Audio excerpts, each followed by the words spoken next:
Riyadus Saliheen. Chapter 271, Prohibition of Spying on Muslims and to be inquisitive about others. Allah, the Exalted, says, "And do not spy," Quran chapter 49 verse 12. As for those who abuse believing men and women unjustifiably, they will definitely bear the guilt of slander and blatant sin. Quran chapter 33 verse 58. Abu Huraira, may Allah be pleased with him, said, "The Messenger of Allah peace be upon him said, beware of suspicion, for suspicion is the worst of false tales.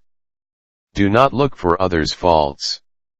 Do not spy one another, and do not practice najsh, means to offer a high price for something in order to allure another customer who is interested in the thing.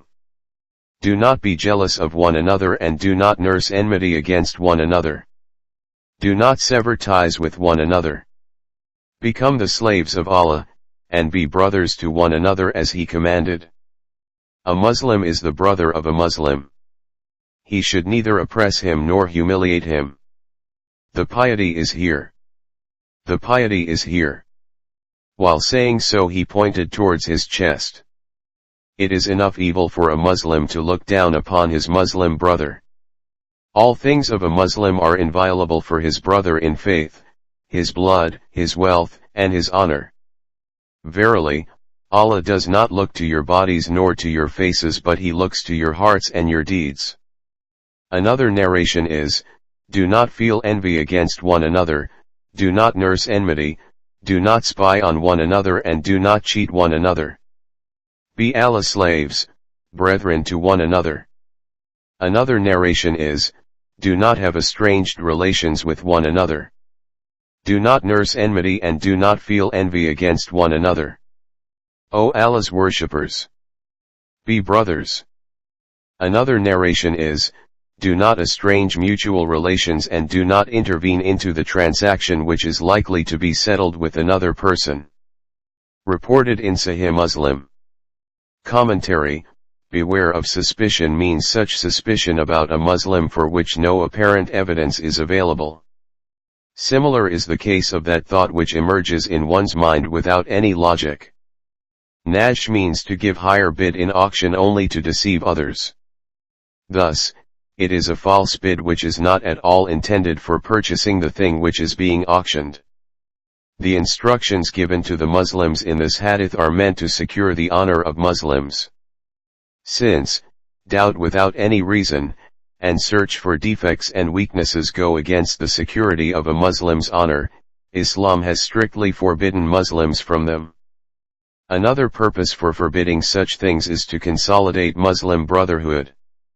For this reason, they have been forbidden from oppression, leaving their Muslim brothers in lurch, considering others humble, and from taking pride in worldly possessions.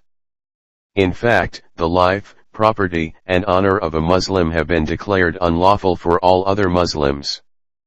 Increase in a bid without any intention of buying the thing being auctioned and bargain over a bargain have also been prohibited because they also create ill will and enmity. Muawiyah, may Allah be pleased with him, said, I heard the Messenger of Allah peace be upon him saying, if you find faults with Muslims, you will corrupt them. Reported in Abu Dawud. Commentary: if a Muslim looks for the defects of another and hunts for his weaknesses, other Muslims will also adopt the same attitude towards him, and this situation will create dissension and conflict in society. This also will make them fall prey to sins and make them persistent in committing them. For this reason, spying and finding faults with Muslims has been prohibited by Sharia. It has been reported that a man was brought before Abdullah bin Masud, may Allah be pleased with him, because his beard was giving out smell of wine. Ibn Masud said, we have been prohibited from spying on Muslims, and finding faults with them. But we can take to task only and only if the sin is overt. Reported in Abu Dawud. Commentary: 1. In this hadith we find a model conduct of the companions of the Prophet peace be upon him which was taught to them by Islam. The companions of the Prophet peace be upon him were certainly strict followers of the commands and prohibitions of Islam. To a had or tazir, punishment, is not enforced on mere suspicion. A solid evidence is essential for both of them. سلام عليك يا حبيب سلام عليك صلوات الله عليك